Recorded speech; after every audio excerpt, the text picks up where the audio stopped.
أعوذ بالله من الشيطان الرجيم.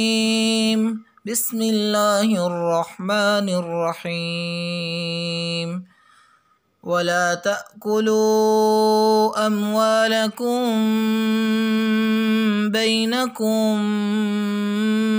بالباطل وتدلوا بها إلى الحكام لتأكلوا فريقا من أموال الناس بالإثم وأنتم تعلمون.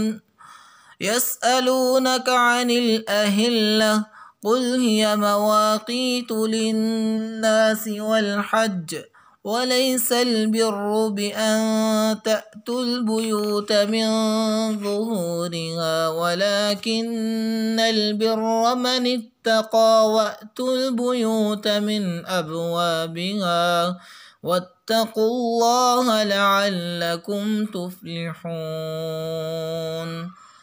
وقاتلوا في سبيل الله الذين يقاتلونكم ولا تعتدوا إن الله لا يحب المعتدين.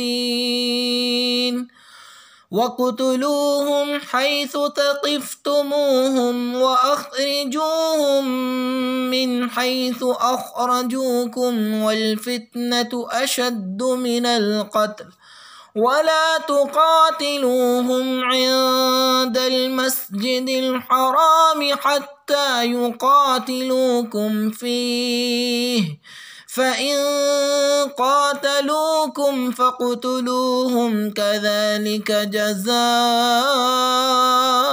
الكافرين. فإن انتهوا فإن الله غفور رحيم.